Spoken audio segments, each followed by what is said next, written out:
Rowdy ಶೀಟರ್ಗಳು ಮತ್ತೆ criminal ಚಟುವಟಿಕೆಗಳಲ್ಲಿ ತೊಡಗಿಸಿಕೊಳ್ಳಬೇಡಿ, ಕುಟುಂಬಕ್ಕೆ ಹೊರೆಯಾಗಬೇಡಿ. ಇನ್ನಾದರೂ ಉತ್ತಮ ಜೀವನ ನಡೆಸಿ. ಯಾವುದೇ ಶಾಂತಿ ಭಂಗ ಪ್ರಕರಣಗಳಲ್ಲಿ ಭಾಗಿಯಾದಲ್ಲಿ ಗಡೀಪಾರು ಮಾಡುವುದಾಗಿ ಅಡಿಷನಲ್ ಎಸ್ಪಿ ಮಲ್ಲಿಕ್ ಎಚ್ಚರಿಕೆ ಕೊಟ್ಟಿದ್ದಾರೆ.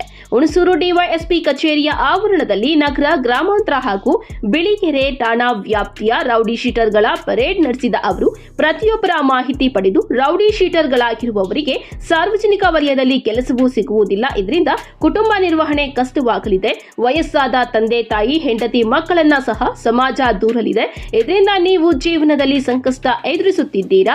ಮತ್ತೆ ಕ್ರಿಮಿನಲ್ ಪ್ರಕರಣ, ಕಾನೂನು ಸುವ್ಯವಸ್ಥೆಗೆ ಭಂಗ ತರುವ ಕೆಲಸ ಮಾಡಬೇಡಿ ಎಂದು ಎಚ್ಚರಿಕೆ ಕೊಟ್ಟಿದ್ದಾರೆ. ತಾಲೂಕಿನಲ್ಲಿ 3 ಠಾಣಾ ವ್ಯಾಪ್ತಿಯಿಂದ 220 ರೌಡಿ ಶೀಟರ್ಗಳು ಇದ್ದು, ಈ ಪೈಕಿ 125 ಮಂದಿ ಪರೇಡ್ಗೆ ಹಾಜರಾಗಿದ್ದರು.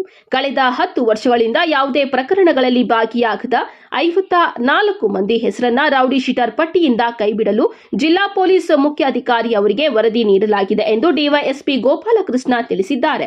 ಪರೇಡ್ ವೇಳೆ ಡಿವೈಎಸ್ಪಿ ಗೋಪಾಲಕೃಷ್ಣ, ನಿರೀಕ್ಷಕರಾದ ಸಂತೋಷ್ ಕಶ್ಯಪ್, ಲೋಲಾಕ್ಷಿ, ಮುನಿಯಪ್ಪ, ಎಸ್ಐಗಳು ಹಾಗೂ ಎಎಸ್ಐಗಳು ಹಾಜರಿದ್ದರು.